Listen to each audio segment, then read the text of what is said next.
Hello guys, welcome to the platform of JRF Adda. मैं मधुश्री हूँ।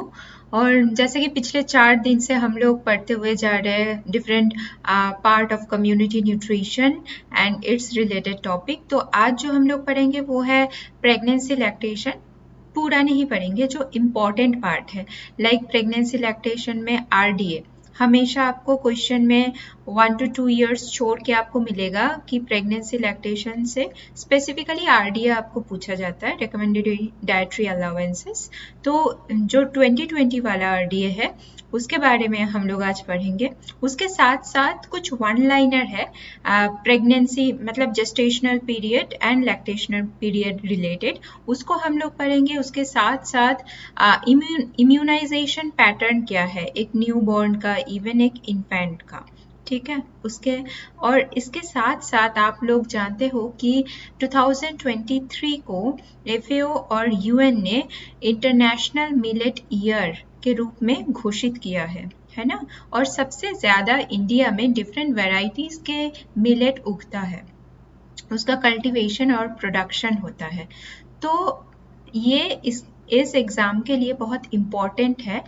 There are 12 different varieties of millet कि जो India में पाया जाता है, पर उनमें से 5-6 प्रकार के मिलेट के वेरिएशन आपको जानना बहुत ज़रूरी है। उसका न्यूट्रिशनल कंपोजिशन क्या है, specifically protein, calcium and folic acid. उसके साथ साथ उसका जो बॉडी में बेनिफिशियल इफेक्ट्स है उसके बारे में आपको जानना है, राइट। तो चलिए आज हम लोग चालू करते हैं। पहले है प्रेगनेंसी लैक्टेशन, ठीक है। यहाँ पे जो देखिए स्पेसिफिकली जो न्यूट्रिशनल नीड है during lactation are more than pregnancy. और ये जो कोड है NPNL मतलब नॉन प्रेग्नेंट नॉन लैक्टेटिंग, यहाँ पे कुछ माइक्रोन्यूट्रिएंट और मैक्रोन्यूट्रिएंट आपको जानना बहुत ज़रूरी है। आरडीए के बेसिस पे कितना प्रेगनेंसी में लगता है, कितना लैक्टेशन पीरियड में लगता है। जो पूरे अगर आप 10 इयर्स के क्वेश्चन उठाते हो उसमें आपको मिलेगा कि स्पेसिफिक कुछ माइक्रो और मैक्रो न्यूट्रिएंट पूछा गया है आरडीए से, तो वही आपको फोकस वे में पढ़ के जाना है। अदरवाइज आप तो पढ़ ही सकते हो पूरा आरडीए, है ना, पर वो जो रिपीटेटिव वे में पूछा गया है वो ज़्यादा इम्पॉर्टेंट है। लाइक प्रोटीन, तो नॉन प्रेग्नेंट नॉन लैक्टेटिंग जो वेमेन है उनके प्रोटीन का रिक्वायरमेंट है 46 पर ग्राम, ठीक है, पर डे।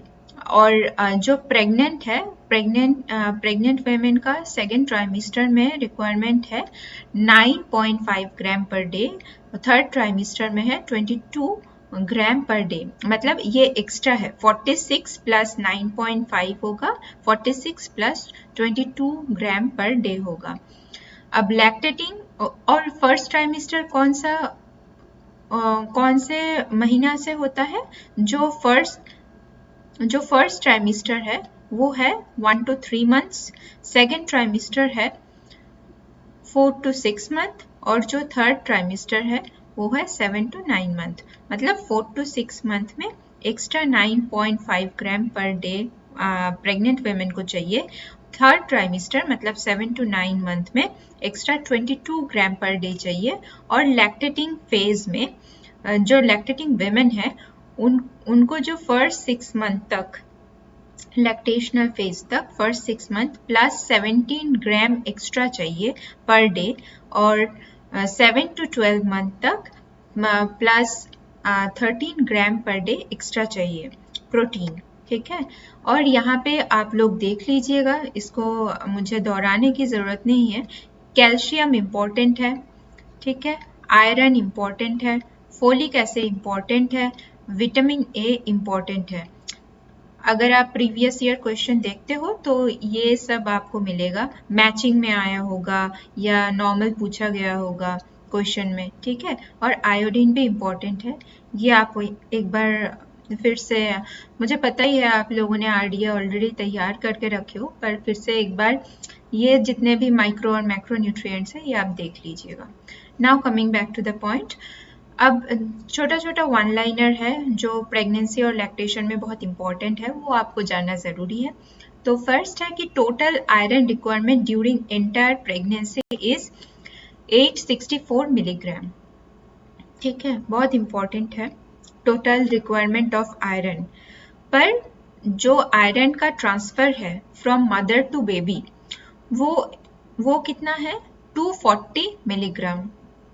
ये इम्पॉर्टेंट है, एक बार देख लीजिएगा। तो टोटल रिक्वायरमेंट है 864 और 864 से मदर बेबी का जो बॉडी में ट्रांसफर होता है वो कितना होता है 240 मिलीग्राम, राइट।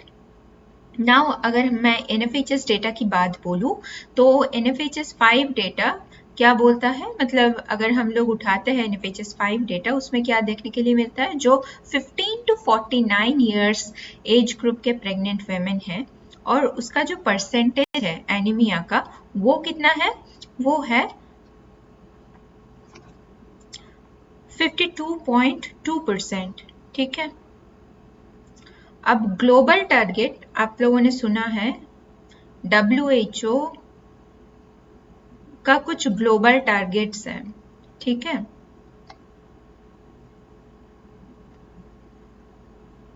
तो according to WHO global target 2 क्या बोला गया है, 50% रिडक्शन ऑफ अनीमिया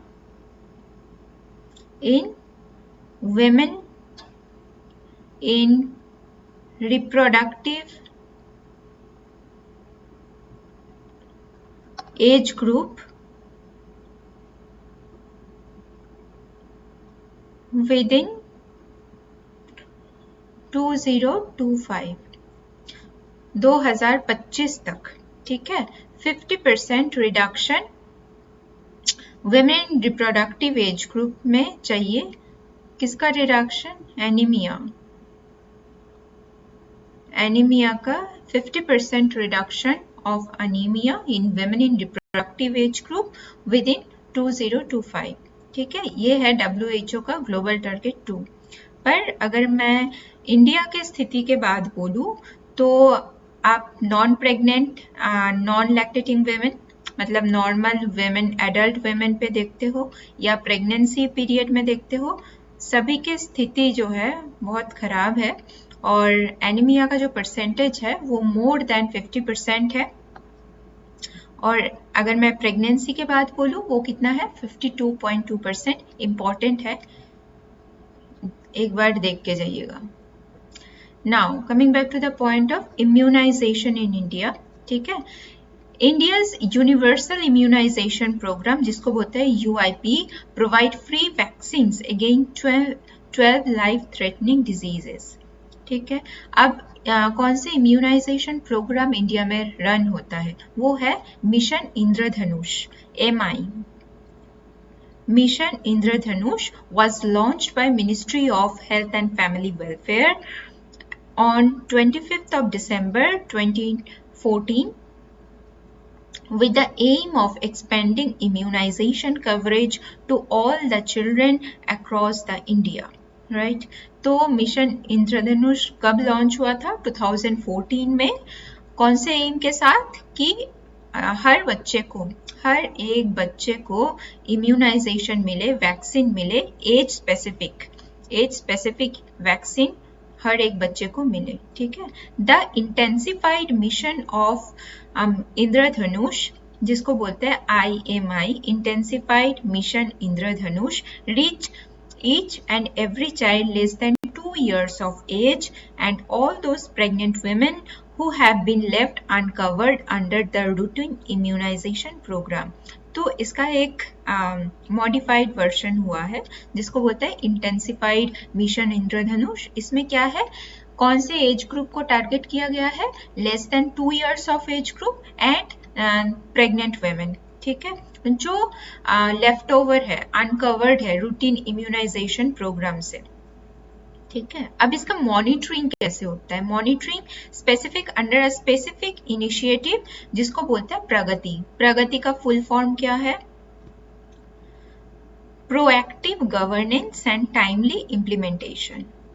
याद रखिएगा, इंपॉर्टेंट है, proactive governance and timely implementation.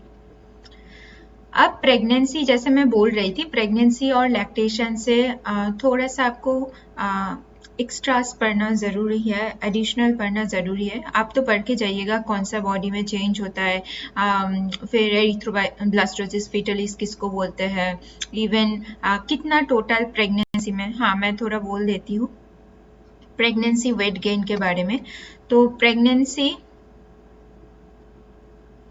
Weight gain कितना होता है, 10 to 12 kg नॉर्मल।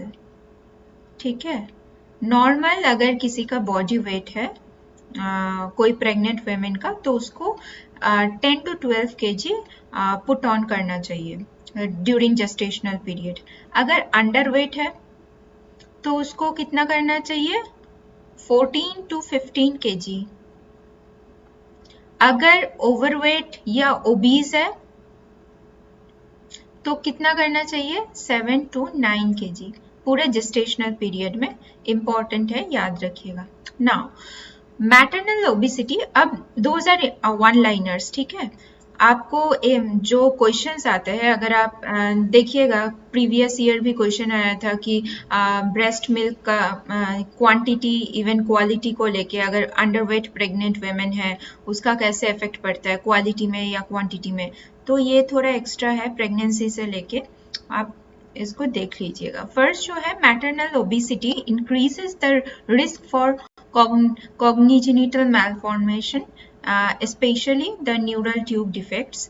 तो neural tube defects, specific maternal obesity, अगर माँ ओबिस है प्रेगनेंसी में, ठीक है, तो neural tube effects, neural tube जो डिफेक्ट है इसका चांसेस बढ़ जाता है बच्चे में। ठीक है, तो न्यूरल ट्यूब डिफेक्ट्स और एक न्यूट्रिएंट डेफिशिएंसी की वजह से होता है, वो क्या है, वो है फोलिक एसिड। राइट,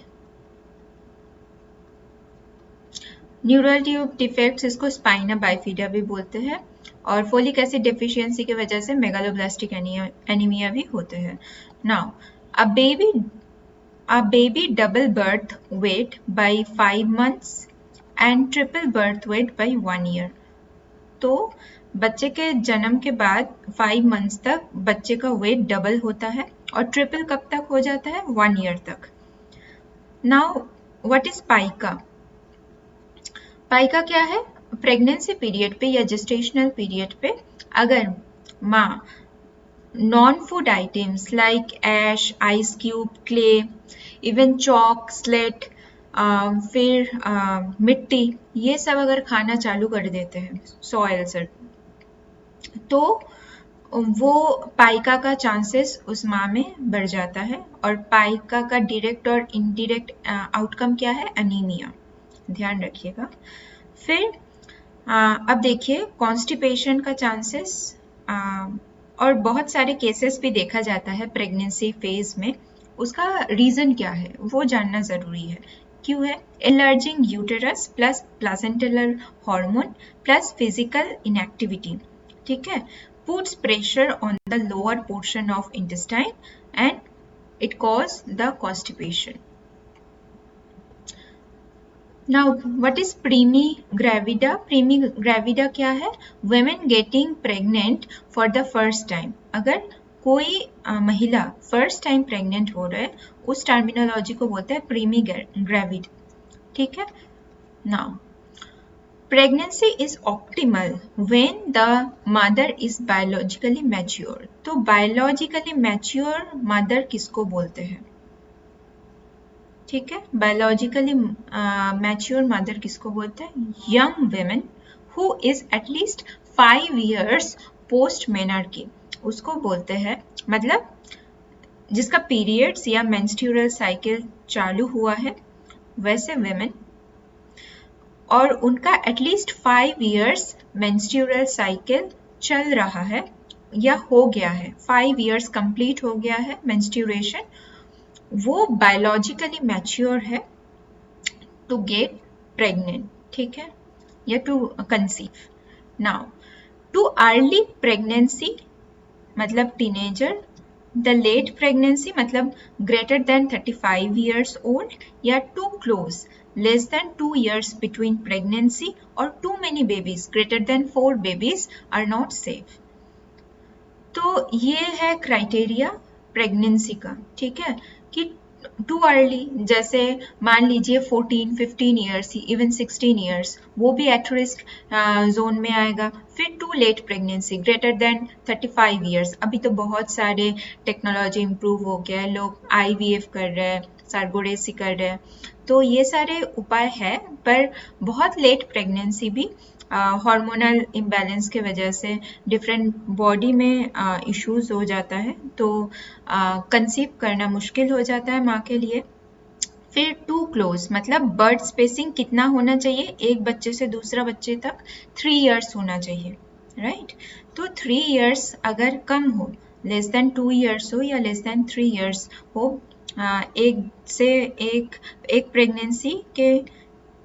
एक प्रेगनेंसी से दूसरे प्रेगनेंसी के बीच में जो गैप है, तो उसमें भी मुश्किल आ सकता है, माँ के लिए खतरा बन सकती है, राइट. और टू मैनी बेबीज मतलब ग्रेटर देन 4 बेबीज. अब मैं एक बात बोलती हूँ. मैं जब झारखंड में थी, ठीक है, झारखंड में मैं जब काम कर रही थी, तो वहाँ पे एक दिन मैं हॉस्पिटल विजिट पे गई, मॉनिटरिंग पे गई. तो ANC डिपार्टमेंट में, ANC क्लिनिक में, एक्चुअली गायनी डिपार्टमेंट की जो ANC क्लिनिक होती है, उसमें एक छोटी सी 20 इयर्स है, एक मतलब उसको मैं बच्ची बोलूँगी, वो आई. तो फिर वो मतलब प्रेग्नेंट थी. तो मैंने उसका जस्ट हिस्ट्री पूछा कि मतलब कितना तुम्हारा बच्चा है, फिर इतना जल्दी क्यों, कब शादी हुआ है. तो थोड़ा मैं ना पूछताछ करके हिस्ट्री लेने लगी. तो हिस्ट्री लेने टाइम पे मुझे पता लगा कि वो जो बच्ची है, जो 20 इयर्स की बच्ची आई थी, वो 4th टाइम प्रेग्नेंट है और उसका ऑलरेडी 2 अबॉर्शन हो गया है, right.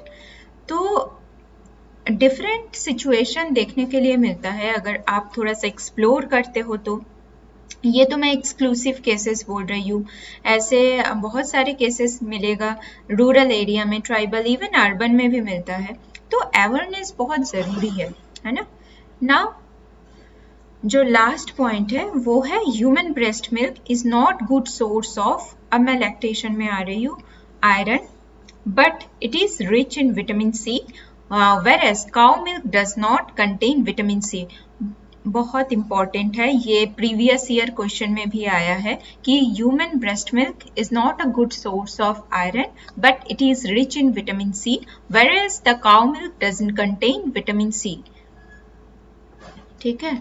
Now babies iron stored in iron their liver for uses during the first 6 months of life, since they are entirely dependent on the breast milk during that time. Hence, complementary feeding should include the iron-rich food. ठीक है. तो जो छोटे बच्चे हैं, ठीक है, उसका जो आयरन स्टोर है लीवर में, वो फर्स्ट 6 मंथ के लिए सफिशिएंट है. और फर्स्ट 6 मंथ में वो बच्ची जो है या बच्चा जो भी है वो ब्रेस्ट मिल्क पे डिपेंडेंट है, वो आयरन स्टोर के लिए. बट इसलिए कम्प्लीमेंट्री फीडिंग में क्या है, आपको कौन से खाद्य पदार्थ इंक्लूड करना चाहिए, आयरन रिच खाद्य पदार्थ इंक्लूड करना चाहिए, क्योंकि आफ्टर 6 मंथ जो बेबी का लीवर में आयरन स्टोर है वो सफिशिएंट नहीं रहता. वो इंक्रीज करने के लिए iron rich food complementary feeding में इंक्लूड करना चाहिए. और हमेशा याद रखिएगा, कम्प्लीमेंट्री जो फीडिंग है वो डाइवर्सिफाइड होना चाहिए और बैलेंस्ड होना चाहिए, right. Now in well-nourished women, total dietary protein, carbohydrate and fat have no impact on breast milk quantity and quality, but dietary fat composition affects the composition of the breast milk. Very very important. मतलब एक well nourished जो women है, ठीक है, उसका खाने में dietary protein, carbohydrate, fat, breast milk के जो क्वालिटी और क्वांटिटी है उसमें उसका कोई इफेक्ट नहीं है. बट जो डाइटरी फैट का कंपोजिशन है है ना। आप कौन से टाइप के फैट ले रहे हो आपके डाइट में, वो ब्रेस्ट मिल्क के जो कंपोजिशन है, आई मीन जो क्वालिटी है, उस पर इफेक्ट डालते हैं। तो गुड सोर्स ऑफ फैट भी अच्छे तरीके की लेना चाहिए। ऐसा नहीं ट्रांस फैट ले रहे हो, सैचुरेटेड फैट ले रहे हो, राइट। अच्छा सोर्स, अनसैचुरेटेड फैट, ये सब लेना चाहिए, पूफा मूफा composition. Now, lactating women lose the bone mass during breastfeeding about 3 to 5% because less estrogen hormone is produced. तो bone mass जो reduction होता है ना, तो उसके लिए कौन सा हार्मोन अफेक्टेड है, या उसके लिए रीजन में आपको माना जाता है, वो है इस्ट्रोजन हार्मोन। अगर इस्ट्रोजन हार्मोन बॉडी में लेस प्रोड्यूस है तो चांसेस बढ़ जाता है कि लैक्टेशनल फेज में बोन मास जो है उसका डेंसिटी कम होते जा रहा है। नाउ इम्यूनाइजेशन जो स्केड्यूल है, तो पहले आपको बोला है कि मिशन इंद्रधनुष, एमआई और आईएमआई के बारे में आपको जानकारी मैंने दिया है। अब जो छोटे बच्चे हैं, जो न्यूबॉर्न है, इवन इन्फेंट है, तो उनको सॉर्ट ऑफ वैक्सीनेशन लगता है। कौन सा वैक्सीन है? एक है बीसीजी। बीसीजी क्यों लगता है? It is a vaccine for tuberculosis. फिर ओपीवी, ओपीवी मतलब है ओरल पोलियो वायरस, ठीक है, to eradiate polio by infantile paralysis. फिर पेंटावैलेंट वैक्सीन, इसको 5-in-1 वैक्सीन बोलते हैं। ये कौन से डिजीज प्रिवेंशन में मदद करता है? डिप्थेरिया, टिटेनस, व्हूपिंग कफ, हेपेटाइटिस बी और इन्फ्लुएंजा टाइप बी, ठीक है। नाउ आईपीवी, आईपीवी को इनएक्टिवेटेड पोलियो वायरस भी बोलते हैं। जापानीज एन्सेफेलाइटिस और एमएमआर मतलब मीजल्स, मम्स एंड रूबेला, ठीक है। अब यहाँ पे एक लिस्ट डाउन किया है। मैंने आपको पहले बोला था पिछले क्लास में कि आप एमसीपी कार्ड डाउनलोड कीजिए। एमसीपी कार्ड मतलब है mother and child protection card. इसको एक एक स्टेट में एक एक नाम बोलते हैं, जैसे गुजरात में ममता कार्ड बोलते हैं, झारखंड में जच्चा बच्चा कार्ड बोलते हैं, और नॉर्मल इसको एमसीपी कार्ड या आपको टीकाकरण कार्ड भी बोलते हैं कोई स्टेट में, ठीक है। नाउ बीसीजी, बीसीजी ट्यूबरक्यूलोसिस के लिए दिया जाता है बच्चे को। कब दिया जाता है? At birth or as early as possible till 1 year of age. Hepatitis B कब दिया जाता है? At birth or as early as possible within 24 hours। OPV, OPV oral polio virus at birth or as early as possible within first 15 days of life. OPV 1, 2, 3। 1 दिया जाता है 6 weeks में, 2 दिया जाता है 10 weeks में, और 3 कब दिया जाता है? 14 weeks में, ठीक है। और OPV can be given till 5 years of age. अब पेंटावैलेंट जो 5 डिजीज और आप बोल सकते हो इसका मिश्रण है, 5-in-1 वैक्सीन भी बोलते हैं। कब दिया जाता है? पेंटावैलेंट 1 6 weeks में दिया जाता है, 2 10 weeks में दिया जाता है, 3 14 weeks में दिया जाता है, and can be given or continue till 1 year of age। जो OPV 1, 2, 3 है और पेंटावैलेंट 1, 2, 3 है, ये सेम एज ग्रुप में दिया जाता है, ऐसे आप याद रख सकते हो। और रोटावायरस ये भी सेम एज में दिया जाता है, 6 week, 10 weeks and 14 weeks, and can given till 1 year of age or can be continued till 1 year of age। IPV 2 fractional dose at 6 and 14 weeks of age। measles 9, पहले जो measles लगता है वो 9 months में लगता है फर्स्ट, ठीक है, and 12 months can be given till 5 years of age। और J1 कब दिया जाता है? 9 completed months to 12 months। और विटामिन ए का dose, vitamin A first measles vaccine 9 month में मीजल वैक्सीन के साथ दिया जाता है और 5 years तक कंटिन्यू दिया जाता है। इसका डिफरेंट डोजेज है, वो आप एक बार देख लीजिएगा। जो विटामिन ए सप्लीमेंटेशन प्रोग्राम्स है उसमें आप ऑलरेडी शायद पढ़े होंगे, वो आप देख लीजिएगा। मैं कोशिश करूँगी जो पुराने जो प्रोग्राम रनिंग चलते हुए आ रहे हैं, है ना, उसको मैं एक बार आपको बोल दूँ, एनीमिया के ऊपर क्या है, विटामिन ए के ऊपर मैं अपकमिंग क्लास में वो आपको एक बार कंटिन्यू कर लूँगी। नाउ आप लोग ने आपको पता ही होगा कि इंटरनेशनल मिलेट ईयर्स 2023 को घोषित किया गया है। बहुत 90% चांसेस है कि इस बार आपको मिलेट के ऊपर से एग्जाम में क्वेश्चन पूछा जाए। अब जो देखिए डिफरेंट प्रकार के डिफरेंट टाइप्स के मिलेट इंडिया में प्रोड्यूस होते हैं, है ना, कल्टीवेशन होता है। Total 12 different types of millet cultivated होते हैं इंडिया में। तो फर्स्ट जो मिलेट है, मैं 12 डिफरेंट जो वैरायटीज़ है उसको अभी नहीं आपको पढ़ाऊंगी। जो इम्पोर्टेंट है, जो आपको पढ़ के जाना चाहिए वो आप पढ़ लो। जो फर्स्ट जो है वो है पर्ल मिलेट। पर्ल मिलेट का जो लोकल नेम है या कॉमन नेम वो है बाजरा, आपने सुना ही होगा, ठीक है। अब बाजरा का हेल्थ बेनिफिट क्या है? It helps to reduces the cholesterol, promotes bone health, it is beneficial for treating stomach ulcer and improves the blood lipid level as it has the highest level of niacin among all the cereals and promote heart health. Very very important. तो बाजरा में highest level of niacin मिलता है। Niacin को vitamin B3 भी बोलते हैं, right. Now it aids in weight loss as it has contain the high dietary fibre. Okay, यहाँ पे एक्स्ट्रा आपको लिखा है कि क्या क्या आप बाजरा से रेसिपीज बना सकते हो और कहाँ कौन से क्षेत्र में या कौन से स्टेट में बाजरा का प्रोडक्शन किया जाता है ना। अब coming back to the point of nutritional value कि 100 ग्राम में कितना रहता है, कितना प्रोटीन रहता है। जो इम्पोर्टेंट है ये पार्ट से, एक तो है प्रोटीन, दूसरा है calcium, fibre and folic acid.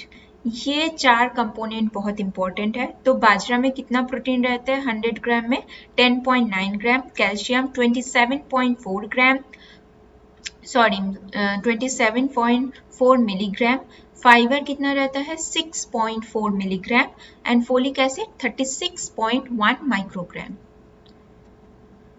दूसरा जो प्रकार या वैरायटीज के मिलेट है वो है शोरगम, जिसको बोलते हैं ज्वार हिंदी में, राइट। तो ज्वार का हेल्थ बेनिफिट क्या है? It helps in enhancing the bowel movement due to presence of prolamin. ठीक है, प्रोलैमिन प्रोटीन है जो सीरियल में प्रेजेंट रहते हैं और प्रोलैमिन क्या करता है? इनडायरेक्टली बाउल मूवमेंट एनहांस करने में हेल्प करते हैं। It has the component of anti-inflammatory and anti-carcinogenic properties due to the high riboflavin content. तो बाजरा में, ज्वार में क्या है? ज्वार में प्रोलैमिन कंटेंट हाई है, राइबोफ्लेविन कंटेंट हाई है। Even it helps in improving blood circulation as it is content rich in folic acid. And it helps aids in cell regeneration. Now अभी देखिए यहाँ पे टोटल प्रोटीन कितना है? टोटल प्रोटीन है 9.9 ग्राम ज्वार में, टोटल कैल्शियम है 27.6 मिलीग्राम, फाइबर है 3.9 मिलीग्राम और फोलिक एसिड है 39.4 माइक्रोग्राम। आप लोग क्या कीजिएगा, एक टेबल बनाइएगा, जितना भी मिलेट्स आप पढ़ रहे हो, नेम ऑफ द मिलेट्स, ठीक है, कितना प्रोटीन रहता है, कितना कैल्शियम, कितना फाइबर और कितना फोलिक एसिड, ऐसे आप नोट्स बनाइएगा, राइट। और जितना भी जितना आरडीए है, फिर जितना भी आप न्यूमेरिक पढ़ते हो ना, क्वांटिटी पढ़ते हो, उसको हर रोज एक बार रिवीजन करना बहुत ज़रूरी है। रात को सोने से पहले एक बार आप देख लो और सुबह उठ के उसको आप लिखो। अगर आप लिखते हो तो आपको याद रहेगा, नहीं तो हर रोज पढ़ने से कुछ फायदा नहीं है। हर रोज आपको एक बार रिवीजन करना पड़ेगा और सुबह उठ के एक दिन बाद एक दिन कर लिखना पड़ेगा, तो फिर आपको रिटेंशन में वो मदद देगी। नाउ जो थर्ड टाइप ऑफ मिलेट है वो है लिटिल मिलेट, जिसको बोलते हैं कुटकी। ठीक है, हेल्थ बेनिफिट क्या है? It rich in antioxidant along with the high iron content. It helps in decreasing blood cholesterol, helps in regulating the blood sugar level and improves the respiratory alignment. इसका protein content कितना है 10.1 ग्राम है, calcium कितना है 16.1 milligram है, fibre 1.2 milligram and folic acid 36.2 microgram. जो fourth है उसको बोलते हैं अमरंथ, जिसको राजकीरा भी बोलते हैं। कॉमन हिंदी नेम इसका राजकीरा है या लोकल नेम भी आप बोल सकते हो। अब इसका हेल्थ बेनिफिट क्या है? Helps in decreasing the blood cholesterol level, stimulating immune system, reducing the risk of osteoporosis, helps in reducing risk of anemia. It has anti-allergic and antioxidant properties, and it has high content of protein, excellent amino acid balance. Right अब अगर मैं इसका nutritional value का बात बोलूँ, protein है 13.3 ग्राम, calcium है 162 milligram, इसमें सबसे हाईएस्ट है कुट राजकीरा में, ठीक है। फाइबर 8 मिलीग्राम और फोलिक एसिड कितना है 24.7 माइक्रोग्राम। अब कोडो, कोडो जो मिलेट है इसका लोकल नेम भी हिंदी में इसको कोडो ही बोलते हैं।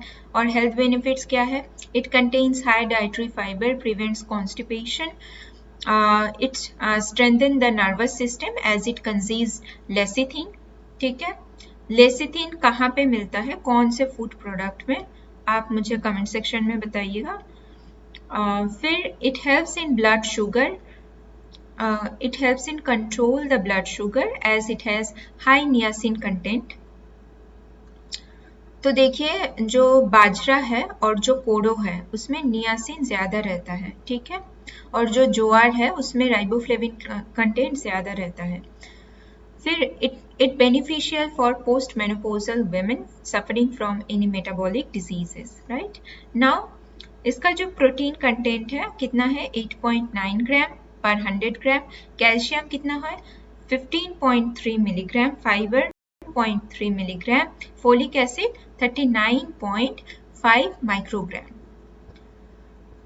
Now barnyard millet, barnyard millet को सावन बोलते हैं, लोकल नेम या हिंदी में सावन भी बोलते हैं। हेल्थ बेनिफिट क्या है? It rich source of fibre, both soluble and insoluble fibre and prevent constipation. जो सॉल्यूबल फाइबर है उसका जो मेन फंक्शन है वो क्या है? It helps to maintain the blood glucose level, फिर कोलेस्टेरॉल लेवल, राइट। और इनसॉल्यूबल फाइबर का क्या मेन फंक्शन है? इसका जो प्राइमरी फंक्शन है वो है it helps to increase the bulk of a stool, है ना, बल्क ऑफ द स्टूल। तो बल्क ऑफ द स्टूल अगर इंक्रीज होगा तो कॉन्स्टिपेशन प्रिवेंशन में मदद मिलेगी, राइट। तो मेन जो इसका फंक्शन है ये है, इसमें सॉल्यूबल और इनसॉल्यूबल फाइबर रहते हैं, इसलिए कॉन्स्टिपेशन प्रिवेंशन में हेल्प मिलता है अगर कोई कंज्यूम करते हैं रेगुलरली तो। और क्या इसका बेनिफिट है? Anti mutagenic, anti inflammatory and it has antioxidant properties and it also prevents high blood pressure. जैसे आपको पता है इट कंटेन्स सॉल्यूबल फाइबर, तो ब्लड प्रेशर कंट्रोल करने में हेल्प करता है, right. Helps in controlling the blood glucose level and lipid level due to present of gamma aminobutyric acid, very very important, and beta glucan. यहाँ से आपको direct question मिल सकता है कि कौन से स्पेसिफिक मिलेट्स में गामा एमिनोब्यूटारिक एसिड मिलता है और बीटा ग्लूकैन मिलता है। बीटा ग्लूकैन तो मान लीजिए मोरलेस सभी में मिलता है, पर कौन से में सबसे ज़्यादा रहता है तो आपको फिर बोलना पड़ेगा सावन। और इसका इंग्लिश का जो नेम है ना ब्रैनियर्ड मिलेट, ये भी आप पढ़ के जाइएगा। नाउ जो लास्ट प्रकार है जिसको बोलते हैं बकव्हीट, और इसका जो लोकल नेम है उसका नेम है कुट्टू, ठीक है। It helps in weight loss, फिर helps in lowering the blood pressure, improving cardiovascular health as it has good source of lysine and polyphenols, and having low glycemic index help in improving blood sugar control. इसका protein कितना है 100 ग्राम में 13.3 ग्राम, फिर calcium 18 milligram, fibre 2.2 milligram, और it has contained 0 microgram of folic acid. और ये जितना भी डिफरेंट वैरायटीज मिलेट्स मैंने अभी आपको बोला है कि क्या न्यूट्रिशनल कंपोजिशंस है, फिर उसका क्या फंक्शन है बॉडी में, है ना। ये जो स्पेसिफिक कंटेंट है ये फैसाई का एक गाइडलाइन है। FSSAI stand for food safety standard authority of India, जिसका एस्टैब्लिशमेंट कितने ईयर में हुआ था 2006 में, राइट। और इसका जो गाइडलाइंस है ये कहाँ से मिला, इसका जो सोर्स है कंटेंट का वो है Shri Anna a holistic overview standard of millets. अगर आप ऑनलाइन गूगल में सर्च करते हो तो आपको PDF फाइल मिल जाएगा इसका पूरा, ठीक है। और अगर नहीं मिलता है तो आप पर्सनली मुझे टेलीग्राम में पिंग कर सकते हो, आई कैन प्रोवाइड, ठीक है। तो आज के लिए इतना ही था। आई होप कि आपको ये जितना भी सीरीज है community nutrition and scheme related ये आपको अच्छा लगा है, और मैं कोशिश करूँगी 2-3 स्पेसिफिक जैसे anaemia, iodine and vitamin A ये छूट गया है स्पेसिफिक स्कीम, तो ये मैं जो नेक्स्ट आपके क्लास होगा उसमें मैं आपको वो कवर कर दूँगी। और तब तक के लिए आप रिवीजन करते रहो, पॉजिटिव रहो और पॉजिटिव अप्रोच लेके पढ़ो, वो बहुत इम्पॉर्टेंट है। आई होप आप लोग MCQ भी कर रहे हो। मैं आगे क्लास में जाके आपको MCQ कराऊंगी, बिकॉज MCQ इम्पॉर्टेंट है जो आप अपने लेवल पे कर सकते हो, पर कंटेंट को स्पेसिफिक आपको क्या पढ़ना है वो भी ज़रूरी है। तो जब भी आप कुछ भी पढ़ते हो, लाइक मैल न्यूट्रिशन पढ़ रहे हो या आप फूड रिसोर्स मैनेजमेंट में पढ़ रहे हो, एक एक लाइन में जो आपको शब्द मिल रहा है, स्पेसिफिक वर्ड मिल रहा है, उसके आगे पीछे मान लो कि आपको अंडर न्यूट्रिशन मिला, तो अंडर न्यूट्रिशन में आप फिर एक बार अपने दिमाग को यूज़ करके ना आप सोच लेना कि अंडर न्यूट्रिशन के कितने प्रकार है, ठीक है, अभी स्टेटस क्या है। आप एक बार को रिलेट करने की कोशिश करना कि आपको याद आ रहा है या नहीं कंटेंट, है ना। तो ऐसे अगर आप को रिलेट करके पढ़ोगे बहुत आपके लिए इजी रहेगा वो चीज़। तो ऑल द बेस्ट तब तक के लिए। एग्ज़ाम बहुत पास में है और आप टेंशन फ्री होके पढ़ो, जितना भी बड़ा है ना, कॉन्फिडेंस रखना बहुत ज़रूरी है। आई होप कि आप लोग अच्छे से प्रिपेयर कर रहे हो। हम लोग नेक्स्ट क्लास में मिलेंगे। मैं चालू करूँगी वही जो 3-4 स्कीम जो विटामिन ए, आयरन और आपके आयोडीन का जो स्कीम छूट गया है उससे ही मैं चालू करूँगी, और मिलते हैं नेक्स्ट क्लास में। Thank you.